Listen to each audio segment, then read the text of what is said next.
আমি আমার লাইফে এরকম ট্র্যাজেডির মধ্যে পড়িনি। শেখ মুজিবুর রহমানের ভাস্কর্য ভেবে রাষ্ট্রপতি সৈয়দ নজরুল ইসলামের ভাস্কর্য ভেঙে ফেলে অজ্ঞ মানুষেরা। বাংলাদেশের শেষ বাড়ি আমার। এখান থেকে শুরু হচ্ছে মুজিবনগর উপজেলা। তো এদিক যা বুঝলাম পিঁয়াজ আবাদ ভালো হয়। এখানে পিঁয়াজ আবাদ ভালো হয়, দ্বিতীয়ত এখানে লিচু ভালো হয়। আর মেইন একটা সমস্যা করতেছে আমাদের কি, এই রাস্তাটা খুব রাফ। মানে এই যে বড় বড় পিচ দিয়ে রাস্তাটা করা, বড় বড় পাথর দিয়ে উঁচু নিচু। এই 13 কিলো খুব কষ্ট হচ্ছে। তো দেখি 5টা বাজে গেছে, আর আছে 4 কিলোর মতো, ততক্ষণে পৌঁছাই। মুজিবনগর থানা, উপজেলা পরিষদ মুজিবনগর। আসে গেছি আমরা, সামনেই হচ্ছে স্মৃতিসৌধ। অবশেষে আমাদের শেষ কাঙ্ক্ষিত ঠিকানায় চলে আসলাম। 5টা 20 বাজে আমরা পৌঁছাইলাম একদম মুজিবনগর, ঐতিহাসিক মুজিবনগর স্মৃতিসৌধের কাছে। সামনে গেলেই দেখা যাচ্ছে যে স্মৃতিসৌধ। ও অবস্থা একদম খারাপ, রাস্তাটা এত বাজে। এই 13 কিলো মেহেরপুর শহর থেকে মুজিবনগর পর্যন্ত। তো পৌঁছে গেছি আলহামদুলিল্লাহ। এই যে আমাদের সাইকেল।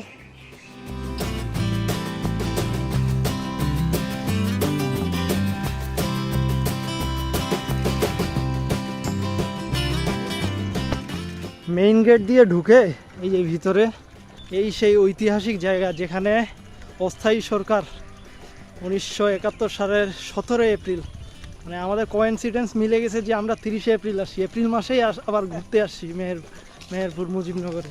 তো এখানেই সেই 17 এপ্রিলে প্রবাসী সরকার শপথ গ্রহণ করছিল। আমরা ভিতরে ঢুকলাম, এখানে তো বিশাল বড় এরিয়া। একদিক দিয়ে ঢুকলাম, এই যে 0 পয়েন্ট লেখা আছে, ওখানে ছবি তুললাম। ছবি তুলে এই যে এখানে হচ্ছে জেলা পরিষদ ডাকবাংলো মুজিবনগর। আমরা চলে আসছি, এখানে একটা স্মৃতিসৌধ দেখা যাচ্ছে।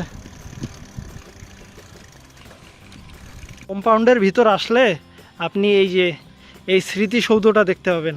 আর এই স্মৃতিসৌধটার একটা ইন্টারেস্টিং ফ্যাক্ট হইল এই যে 23টি স্তম্ভ। এই সেই মুজিবনগর স্মৃতিসৌধের মানে একটা অংশ। আর পিছনে হচ্ছে বিশাল বড় একটা আম বাগান আছে। আর আপনারে যাইতে লাগবে হচ্ছে এই সাইডে হচ্ছে মানচিত্র। এটা জানলাম যে এখানে 23টা পিলার আছে।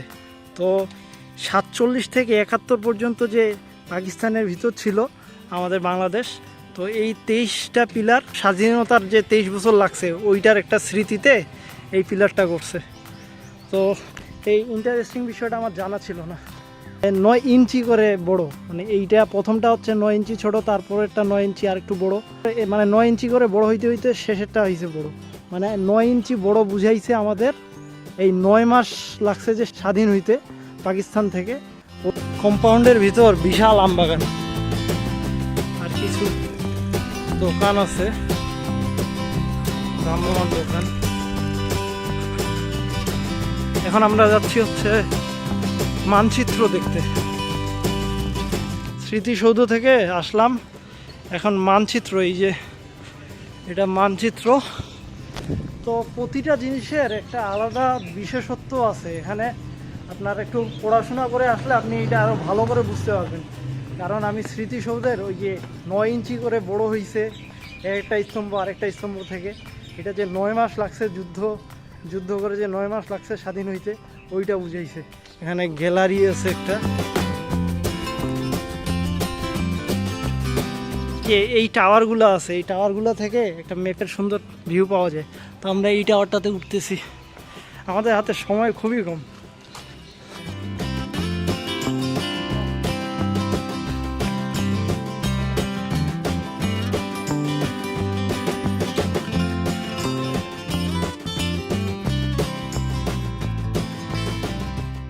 এখানে উঠে একদম পুরো কম্পাউন্ডটা দেখা যাচ্ছে। এই সাইডে হচ্ছে স্মৃতিসৌধ, আর এই যে ফাঁকা জায়গাটা, তার এই যে মানচিত্র আমরা যেটা নিচ থেকে দেখলাম। দিনাজপুর, পঞ্চগড়, তেঁতুলিয়া আর রাজশাহী। এই যে হার্ডিংস ব্রিজ, যেটা যুদ্ধের সময় ফেলছিল যে পিলারটা। এইদিকে হচ্ছে মেহেরপুর, এইটা হচ্ছে কি চুয়াডাঙ্গা, আর ওই সাইডটা ওই যে চিটাগং, বঙ্গোপসাগর। ওইরকম একটা টাওয়ারে উঠছি আমরা। টাওয়ারে উঠলে পুরো ম্যাপটা দেখা যাচ্ছে। আমরা এখন যাব হচ্ছে কোথায় ভাই? না না, ওই যে সবাই শপথ নিছে যে মূর্তিগুলো, ওই জায়গাটাতে যাব না? ওই জায়গাটাতে যাব এখন। ভারতের বর্ডার একদম সামনে, ওই যে বাঁশ দিয়ে আটকাই দিছে, এরপরে আর যাওয়া যাবে না। বিজিবি আছে হয়তো। ওই যে দূরে পিলার টিলার দেখা যাচ্ছে, এগুলো ভারতের অংশ। আর এই যে শেষ বাড়ি, এইটা বাংলাদেশের শেষ বাড়ি এখানে।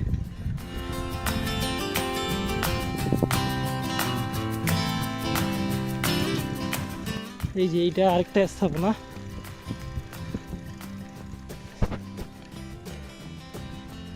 এই যে আসলে আপনি দেখতে পাবেন এই যে এখানে স্বাধীনতা ও সার্বভৌমত্ব বাংলাদেশের ঘোষণাপত্রটা আর কি। ঘোষণাপত্রটা বাংলা ইংলিশে লেখা আছে।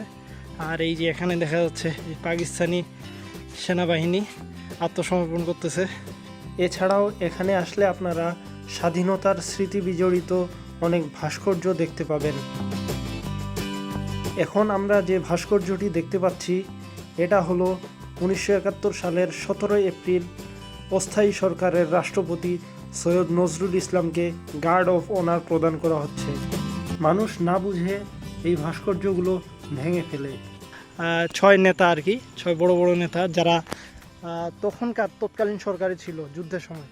তো কম্পাউন্ডে আমরা যা পারলাম ঘুরে দেখলাম।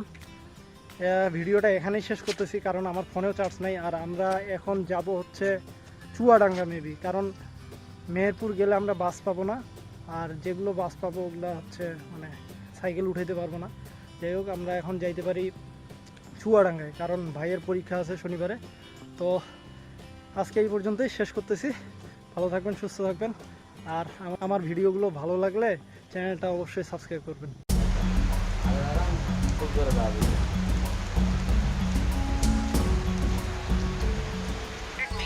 আমি আমার লাইফে এরকম ট্র্যাজেডির মধ্যে পড়িনি।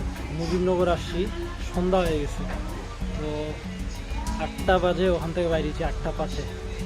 আমি কুষ্টিয়া থেকে আসছি, 4-5 কিলো চালাইছি, তারপর বসছি, রেস্ট নিয়ে আসছি। কিন্তু মুজিবনগর থেকে কার্পাসডাঙ্গা এই রাস্তাটা এত মানে 2-3টা জমির মাঠ আছে, 3-4 কিলো করে। আমরা টানা 15 কিলো চালাই আসি। আকাশ এত মেঘ, বাতাস, কিছু করার উপায় নাই। পরে এমনি একটানা 15 কিলো চলে আসে। এখন কার্পাসডাঙ্গায় আসে, এখন কিছুটা সেফ, কিন্তু সামনে আরও একটা মাঠ আছে, দর্শনা যাবে। এখন চুয়াডাঙ্গা 23 কিলো, দর্শনা 13 কিলো। তো চিন্তা করলাম যে দর্শনে যাই। তো এখানেও কয়েকটা মাঠ আছে। তো জানি না, বৃষ্টি হচ্ছে বাইরে, প্রচণ্ড মেঘ গর্জন করতেছে। তো আল্লাহ ভালো জানে কী হয়। সব কিছু পলির ভিতর ঢুকাইছি, বাদ বাকি আল্লাহ ভালো জানে। 2 hours later.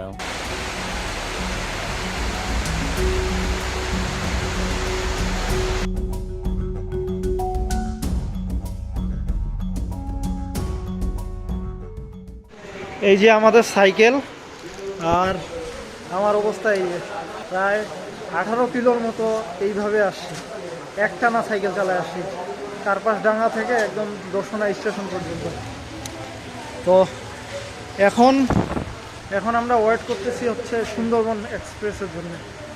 আমাদেরকে একজন বললো উঠাই দিবে। তো আমি একটা ট্র্যাজেডি শেয়ার করব, ওইটা একটা আলাদা ভিডিও করব। আজকে আমাদের সাথে কি কি হয়েছে। বাইরে দেখা যাচ্ছে একদম কালবৈশাখী ঝড় হয়েছে আজকে 30শে এপ্রিল। তো আজকে মনে হয় রাত 12টা বাজে গেছে। 1 মে দিবসের শুভেচ্ছা সবাইকে। তো ট্রেনের জন্য ওয়েট করতেছি। তো আমি একটা ট্র্যাজেডি শেয়ার করব। আপনি যদি আমাকে নাও চিনে থাকেন, এটা একটু এই ভিডিওটা দেখবেন। এই নকশিকাঁথা ট্রেন ঢাকায় যাচ্ছে। আমরা দর্শনা থেকে উঠছিলাম এই সাইকেলগুলো নিয়ে, এই যে মালবাহী বগিতে। তো ব্লগটা এখানেই শেষ করতেছি। আজকের ট্যুরটা আমাদের খুবই বহুমুখী অভিজ্ঞতায় ভরপুর ছিল। বলা হয়নি একটা গল্প, এটা আছে আর কি, এটা পরে বলবো এক সময়। এত অল্প সময়ে বলা সম্ভব নয়, খুবই ঘুম আসছে, তোমারও জ্বর আসছে, তো এটা আর কি। পরের সময় হলে কখনো গল্পটা বলবো। আজকে কীভাবে দিনটাকে বিশেষ করে মুজিবনগর থেকে দর্শনা পর্যন্ত। ভালো থাকবেন, সুস্থ থাকবেন, আর আমার চ্যানেলটা সাবস্ক্রাইব করে পাঠাবেন। আসসালামু আলাইকুম রহমতুল্লাহ।